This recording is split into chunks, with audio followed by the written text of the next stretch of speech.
What a scene in that last chapter. Bad behavior, those men. So there was big old Hattersley who manhandled his wife, Milicent, and also grabbed poor Lowborough who refuses to drink, and he was trying to force him to drink. And then Hattersley threw a stool and books at Huntingdon's head, and Huntingdon just sits on the floor and laughs and laughs and laughs. The women are horrified. Annabella leaves coolly, but Millicent's in tears. Then Hattersley grabs her and starts to try to force her to talk about why she's crying. Well, he's the reason that she's crying, but she doesn't dare say it. Helen mentions that it's because of him, and then he sort of flies into another rage. Last thing we know is that they're coming up the stairs and cursing and swearing. Those men behaved very badly. Let's see what happens in chapter 32, called Comparisons, Information Rejected. October 5th. Esther Hargrave is getting a fine girl. She is not out of the schoolroom yet, but her mother frequently brings her over to call in the mornings when the gentlemen are out, and sometimes she spends an hour or two in company with her sister and me and the children. And when we go to the grove, I always contrive to see her and talk more to her than to anybody else, for I am very much attached to my little friend, and so is she to me. I wonder what she can see to like in me, though, for I am no longer the happy, lively girl I used to be, but she has no other society, save that of her uncongenial mother and her governess, as artificial and conventional a person as that prudent mother could procure to rectify the pupil's natural qualities. And now and then her subdued, quiet sister. I often wonder what will be her lot in life, and so does she, but her speculations on the future are full of buoyant hope. So were mine once. I shudder to think of her being awakened, like me, to a sense of their delusive vanity. It seems as if I should feel her disappointment even more deeply than my own. I feel almost as if I were born for such a fate, but she is so joyous and fresh, so light of heart and free of spirit, so guileless and unsuspecting too. Oh, it would be cruel to make her feel as I feel now, and know what I have known. Her sister trembles for her too. Yesterday morning, one of October's brightest, loveliest days, Millicent and I were in the garden enjoying a brief half hour together with our children, while Annabella was lying on the drawing room sofa, deep in the latest new novel. We had been romping with the little creatures, almost as merry and wild as themselves, and now paused in the shade of a tall copper beech to recover breath and rectify our hair, disordered by the rough play and the frolicsome breeze, while they toddled together along the broad sunny walk, my Arthur supporting the feebler steps of her little Helen, and sagaciously pointing out to her the brightest beauties of the border as they passed, with semi-articulate prattle that did as well for her as any other mode of discourse. From laughing at the pretty sight, we began to talk of the children's future life, and that made us thoughtful. We both relapsed into silent musing as we slowly proceeded up the walk, and I suppose Millicent, by a train of associations, was led to think of her sister.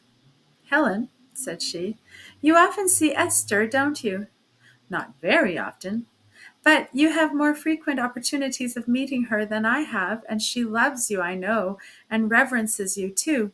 There is nobody's opinion she thinks so much of, and she says you have more sense than mamma.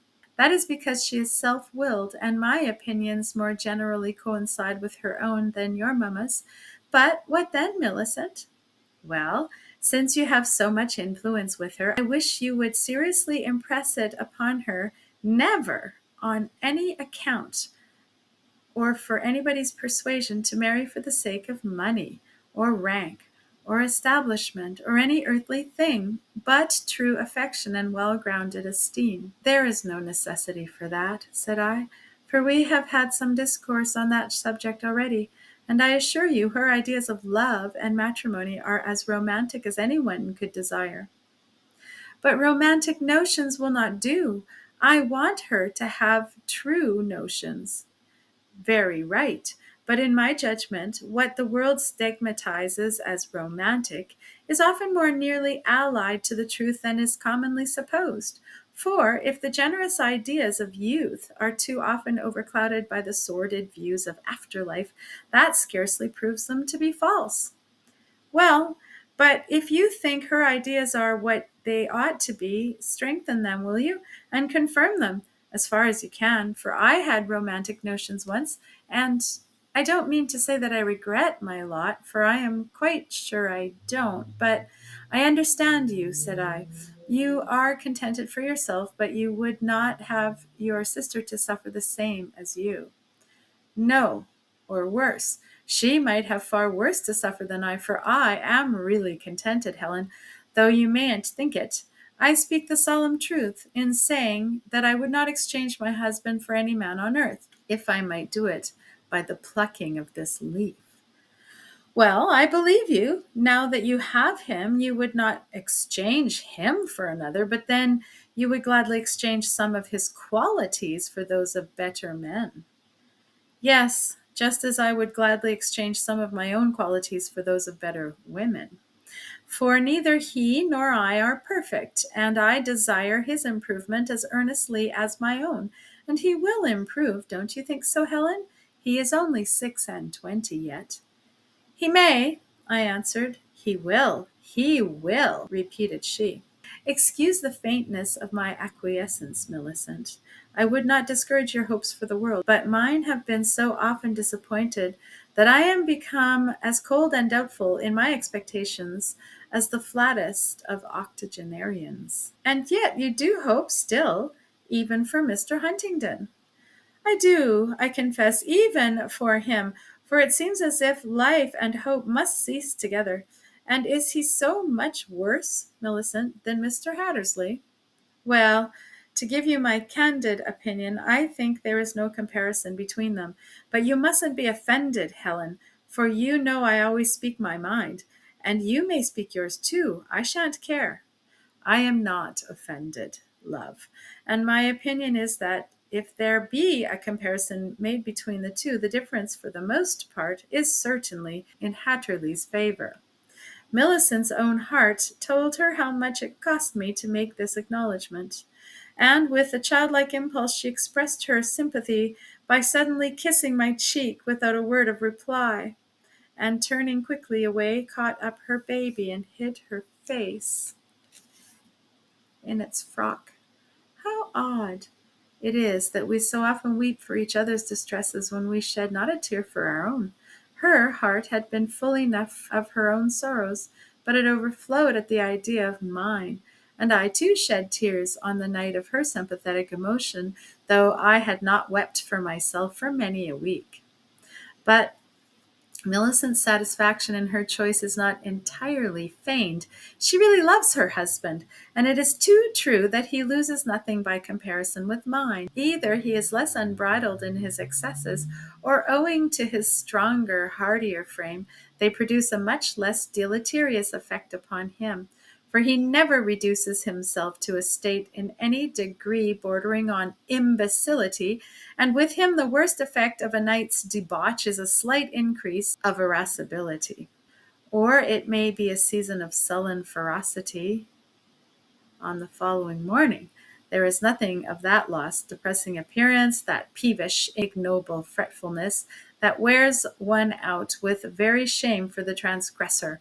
But then it was not formerly so with Arthur. He can bear less now than he could at Hattersley's age, and if the latter does not reform, his powers of endurance may be equally impaired when he has tried them as long.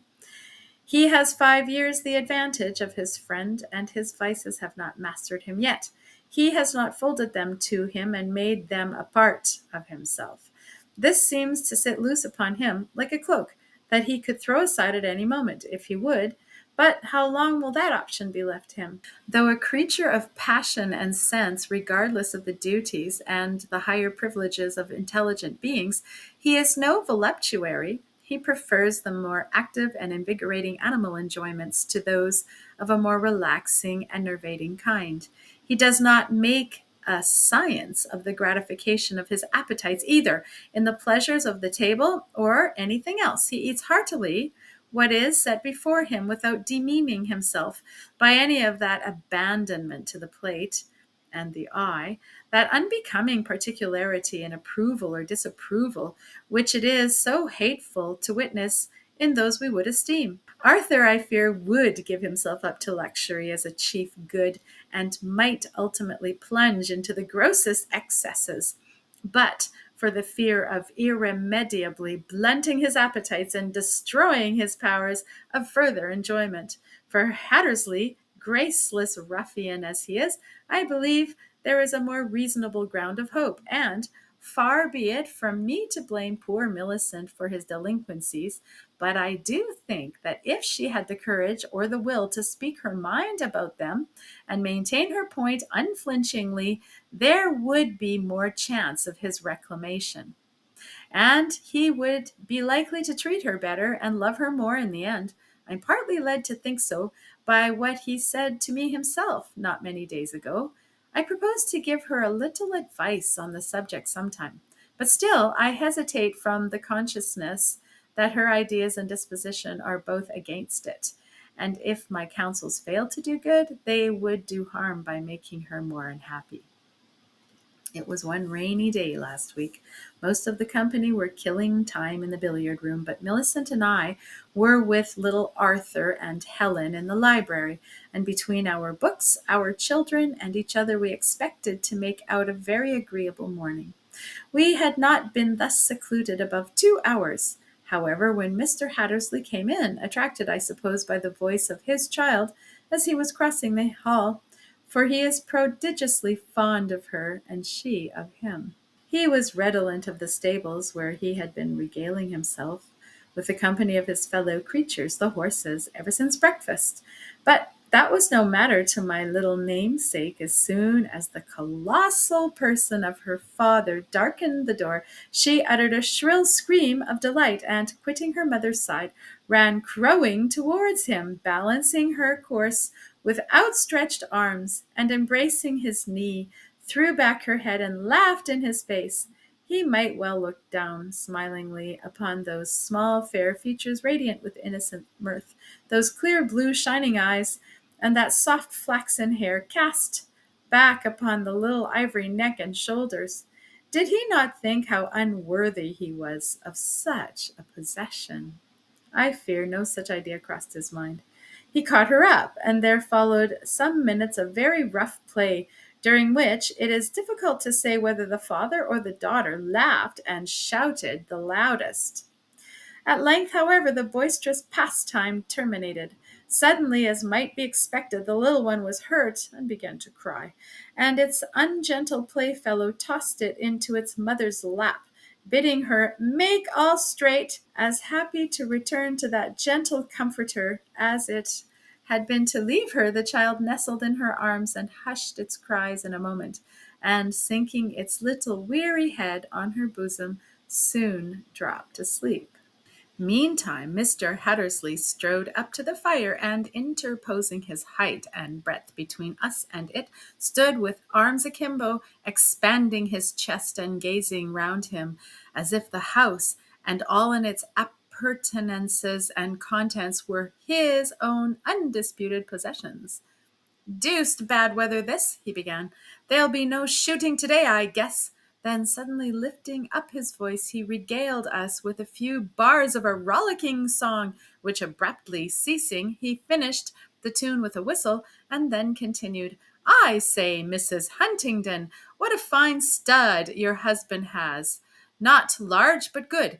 I've been looking at them a bit this morning, and upon my word, Black Bess and Grey Tom and that young Nimrod are the finest animals I've seen for many a day." Then followed a peculiar discussion of their various merits, succeeded by a sketch of the great things he intended to do in the horse-jockey line, when his old governor thought proper to quit the stage. "Not that I wish him to close his accounts," added he. "The old Trojan is welcome to keep his books open as long as he pleases for me." "I hope so indeed, Mr. Hattersley." Oh, yes, it's only my way of talking. The event must come sometime, and so I look to the bright side of it. That's the right plan, isn't it, Mrs. H? What are you two doing here, by the by? Where's Lady Lowborough? In the billiard room. What a splendid creature she is, continued he, fixing his eyes on his wife, who changed color and looked more and more disconcerted as he proceeded. What a noble figure she has, and what magnificent black eyes, and what a fine spirit of her own, and what a tongue of her own, too, when she likes to use it. I perfectly adore her.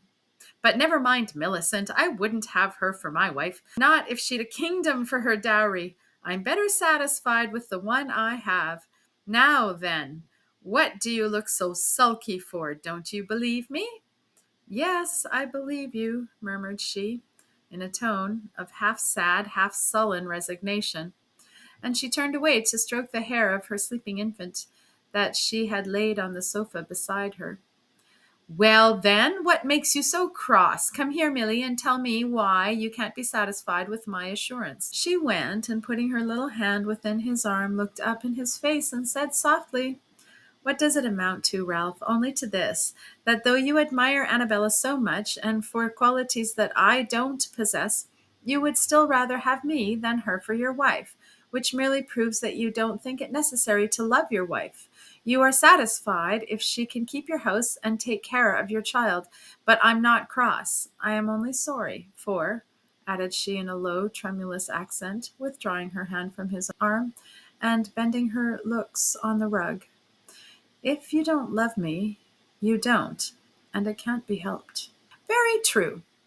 But who told you I didn't? Did I say I loved Annabella? You said you adored her. True, but adoration isn't love. I adore Annabella, but I don't love her. And I love thee, Millicent, but I don't adore thee.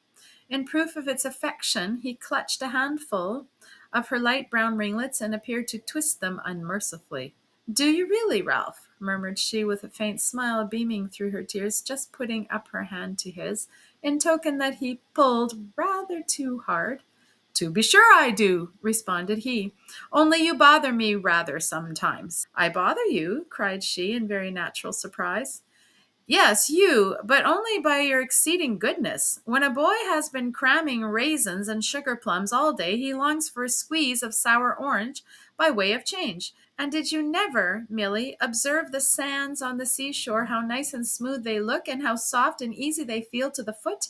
But if you plod along for half an hour over this soft, easy carpet, giving way at every step, yielding the more the harder you press, you'll find it rather wearisome work, and be glad enough to come to a bit of good firm rock that won't budge an inch, whether you stand, walk, or stamp upon it. And though it be hard as the other millstone, you'd find it the easier footing after all. I know what you mean, Ralph, said she, nervously playing with her watch-guard and tracing the finger on the rug with the point of her tiny foot. I know what you mean, but I thought you always liked to be yielded to, and I can't alter now. I do like it, replied he, bringing her to him by another tug at her hair. You mustn't mind my talk, Milly. A man must have something to grumble about, and if he can't complain that his wife harries him to death with her perversity and ill humor, he must complain that she wears him out with her kindness and gentleness. But why complain at all, unless because you are tired and dissatisfied? To excuse my own failings, to be sure. Do you think I'll bear all the burden of my sins on my own shoulders, as long as there's another ready to help me with none of her own to carry? There is no such one on earth, said she seriously. And then, taking his hand from her head, she kissed it with an air of genuine devotion and tripped away to the door. What now? Said he. Where are you going? To tidy my hair, she answered, smiling through her disordered locks. You've made it all come down. Off with you, then. An excellent little woman, he remarked when she was gone, but a thought too soft. She almost melts in one's hands. I positively think I ill-use her sometimes when I've taken too much, but I can't help it, for she never complains, either at the time or after. I suppose she doesn't mind it. I can enliven you on that subject, Mr. Hattersley, said I. She does mind it, and some other things she minds still more, which yet you may never hear her complain of. How do you know? Does she complain to you? Demanded he with a sudden spark of fury, ready to burst into flame, if I should answer yes. No, I replied, but I have known her longer and studied her more closely than you have done, and I can tell you, Mr. Hattersley, that Millicent loves you more than you deserve, and that you have it in your power to make her very happy, instead of which you are her evil genius. And I will venture to say there is not a single day that passes in which you do not inflict upon her some pang that you might spare her if you would. Well, it's not my fault, said he, gazing carelessly up at the ceiling and plunging his hands into his pockets. If my ongoings don't suit her, she should tell me so. Is she not exactly the wife you wanted? Did she not tell Mr. Huntingdon you must have one that would submit to everything without a murmur and never blame you, whatever you did? True, but we shouldn't always have what we want. It spoils the best of us, doesn't it? How can I help paying the deuce when I see that it's all one to her whether I behave like a Christian or like a scoundrel, such as nature made me? And how can I help teasing her when she's so invitingly meek and mim, when she lies down like a spaniel at my feet and never so much as speaks to tell me that's enough? If you're a tyrant by nature, the temptation is strong, I allow. But no generous mind delights to oppress the weak, but rather to cherish and protect. I don't oppress her, but it's so confounded flat to be always cherishing and protecting. And then how can I tell that I am oppressing her when she melts away and makes no sign? I sometimes think she has no feeling at all, and then I go on till she cries, and that satisfies me. Then you do delight to oppress her. I don't, I tell you, only when I'm in a bad humor, or a particularly good one, and want to afflict for the pleasure of comforting, or when she looks flat and wants a bit of shaking up. And sometimes she provokes me by crying for nothing and won't tell me what it's for, and then I allow it enrages me past bearing, especially when I'm not my own man. As is no doubt generally the case on such occasions, said I. But in future, Mr. Hattersley, when you see her looking flat or crying for nothing, as you call it, ascribe it all to yourself.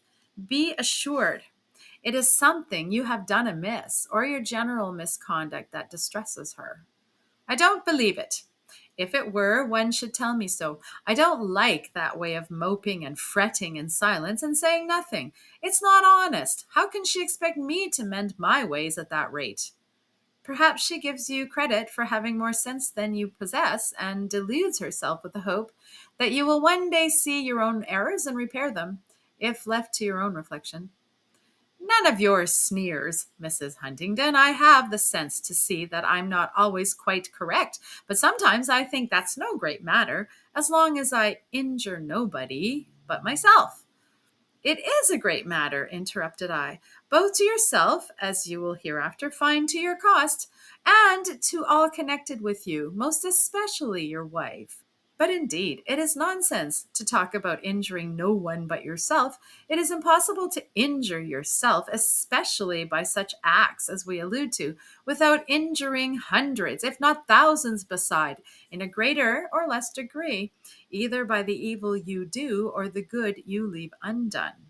And as I was saying, continued he, or would have said if you hadn't taken me up so short, I sometimes think I should do better if I were joined to one that would always remind me when I was wrong and give me a motive for doing good and eschewing evil by decidedly showing her approval of the one and disapproval of the other. If you had no higher motive than the approval of your fellow mortal, it would do you a little good. Well, but if I had a mate that would not always be yielding and always equally kind, but that would have the spirit to stand at bay now and then and honestly tell me her mind at all times, such a one as yourself, for instance. Now, if I went on with you as I do with her while I'm in London, you'd make the house too hot to hold me at times, I'll be sworn. You mistake me. I'm no termagant.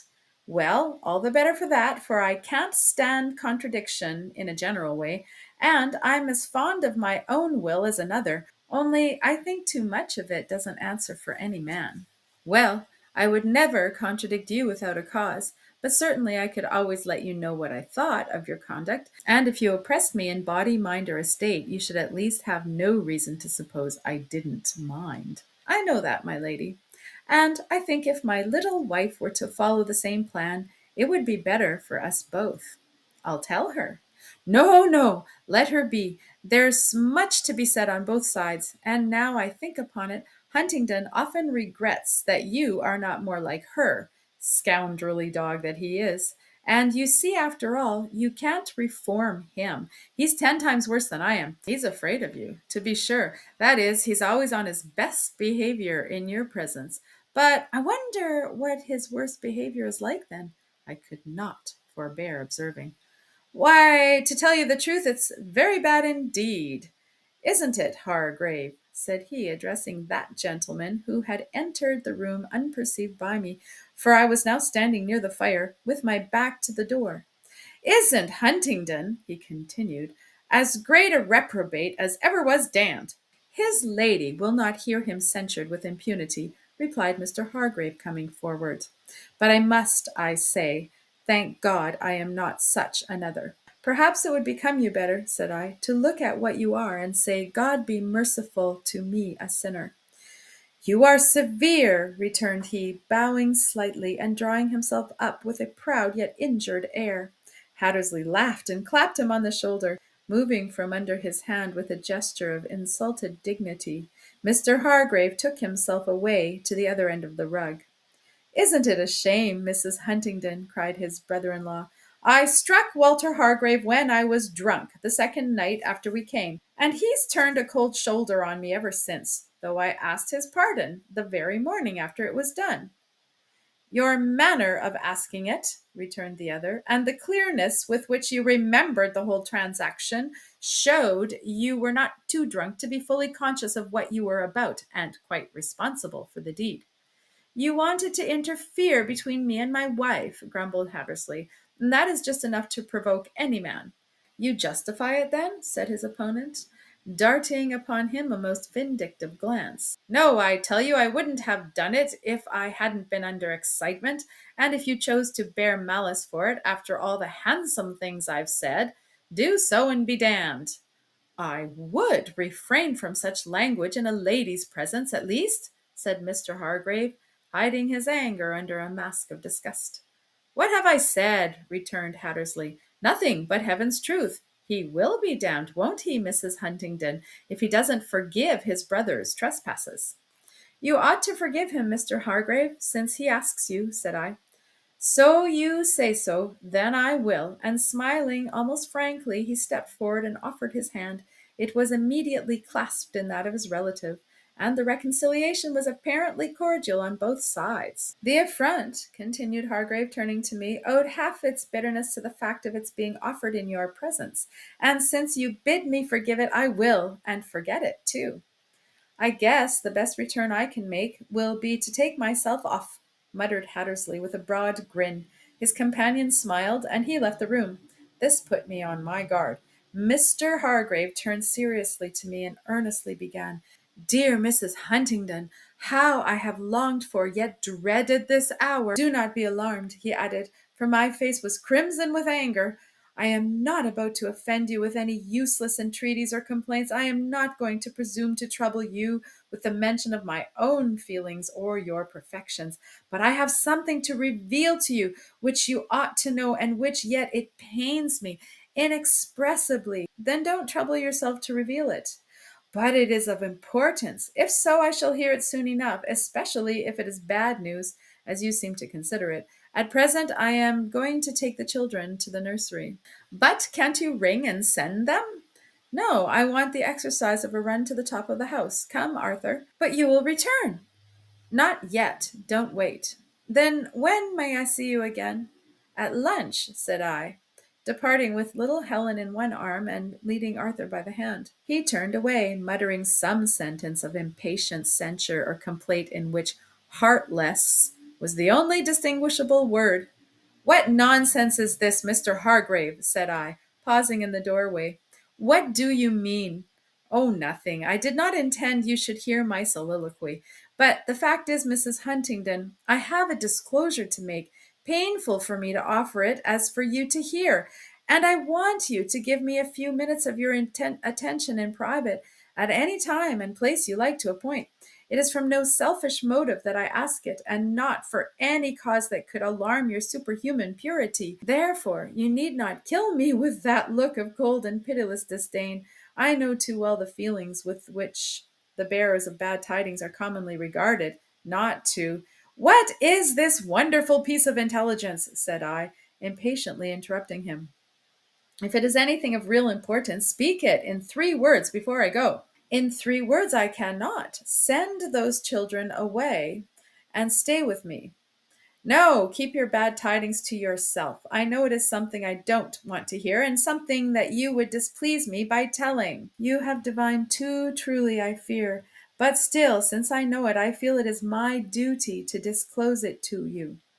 Oh, spare us both the infliction, and I will exonerate you from the duty. You have offered to tell me, and I have refused to hear. My ignorance will not be charged on you. Be it so. You shall not hear it from me. But if the blow fall too suddenly upon you when it comes, remember, I wished to soften it. I left him. I was determined his words should not alarm me. What could he, of all men, have to reveal that was of importance to me to hear? It was no doubt some exaggerated tale about my unfortunate husband that he wished to make the most of to serve his own and bad purposes.